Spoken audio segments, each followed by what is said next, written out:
Hello everybody. Here is a tutorial now for Simon Garfunkel's The Sound of Silence.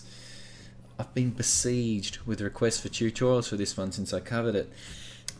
It's weird, like when I did this one I kind of felt like I stuffed it up, like I wasn't real happy with my vocals and what have you, but everyone seemed to be really, seemed to quite like it, and so it's really, that's really nice. If you've left me a nice comment, thank you very much for that. It's always comforting to know that people enjoy your work. So anyway, I will try and show you how I play it.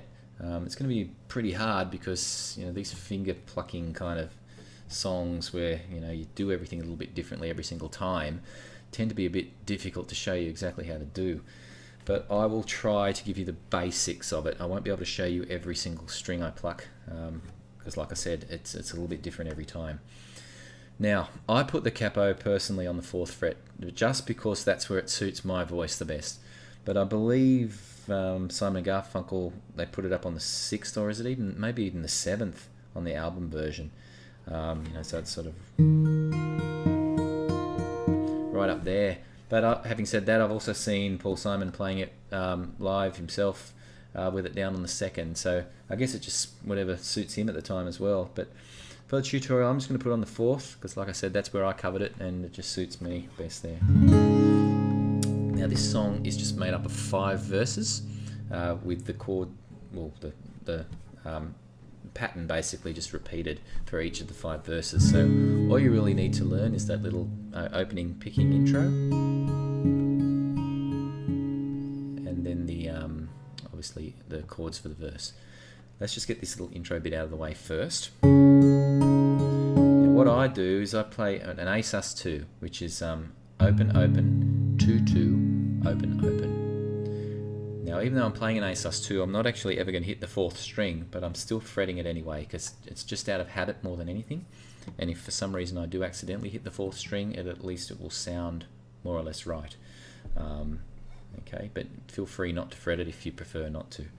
You will be playing A minor as well in the verse, which of course does require you to fret that string as well, so I personally just fret it.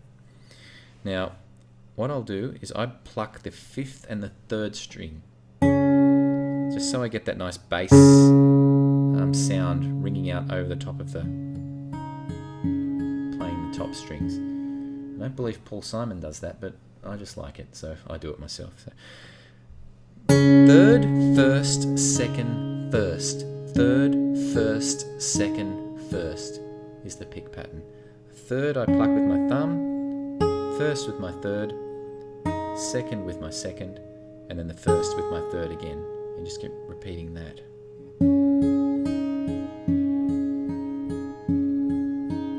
Okay. Again, I'd like to just grab that bass once it stops resonating.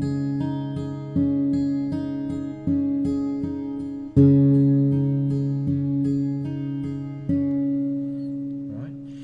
Now I'll just show you now the chords for the verse in my version, and also I've noticed Paul Simon doing it. He plays it instrumentally for the first verse before he kicks into singing the first verse. And I'll try and show you a little bit how to do that too if I get some time. So the chords though, hello darkness my friend, G. It's only 4 chords actually. It's G, A minor, C and F are the only 4 chords, okay, in the song. That's it. So it starts on G, hello darkness my old friend, I've come to talk with you again. A minor, because of vision. C, softly. F, creeping back to C. Now for a while now you're just going to be going from C back to F. Left its seeds while I was F, sleeping back to C. And the vision F that was planted in my brain, C, still F remains C. Now from the C you're going to run down to the A minor, which just involves on the 5th string going from the 3rd to the 2nd, then open 5th string into the A minor, back to a C, within the sound G of silence, back into your intro picking pattern again. Alright, so they're the chords for the verse, but you know, you can strum the chords that way if you like, but obviously it's a lot nicer if you kind of pick and sort of strum at the same time, and that's where the trick comes in. And this is where it's going to be a little harder to show you because, like I said, I will do it slightly different each time. I'll just show you though roughly the little techniques that you can employ. So when it starts, hello darkness my old friend, when you're on the G chord, make your G this way, because then you can keep this 1st and 3rd finger free to bring up onto an A minor 7 shape hammer-on. Okay, so what I'm doing there is I'm still over the G, then I'm going to fret the A minor 7 with these 2 fingers, and I'm just going to sort of grab grab the 2nd and 4th strings, and then release them again.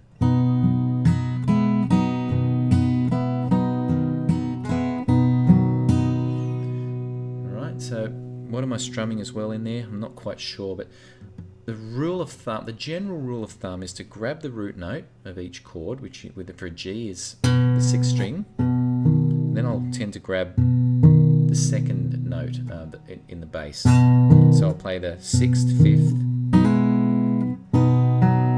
Sorry, that's wrong. For the G, I'm grabbing the 4th string, not the 5th string.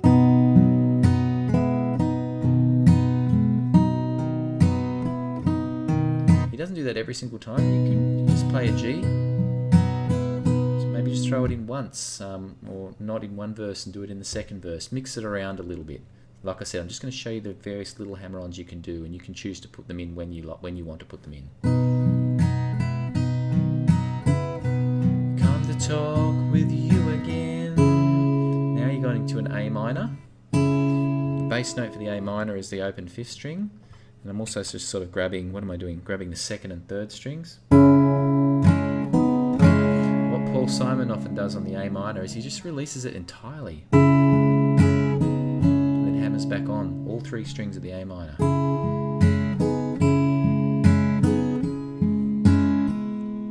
Because of vision. So I'm going to come up to the C now. I'm playing the 5th, 4th strum. That's just the way I do 5th, 4th strum to an F. I like to play my Fs without barring them in this song because there'll be a couple little hammer-ons that you can't do if you're barring. So if you can, try and get into the habit of just doing it. Although you can bar this line because you're not going to do the hammer-ons here, but if you can, thumb your Fs, which basically bring your thumb over to play the 6th string on the 1st fret.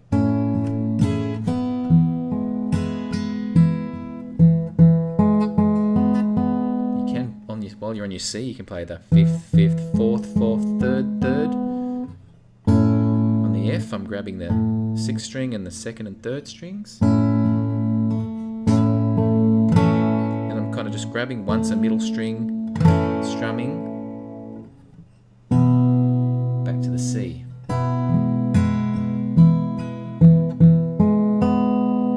F.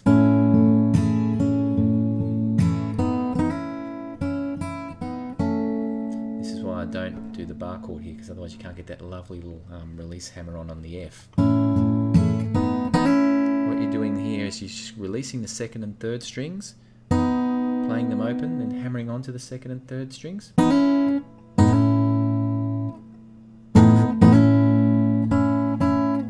Releasing them again. Now I'm playing just the 3rd and the 4th strings, just pulling them back into a C. On the C, you can also hammer on to the 4th string.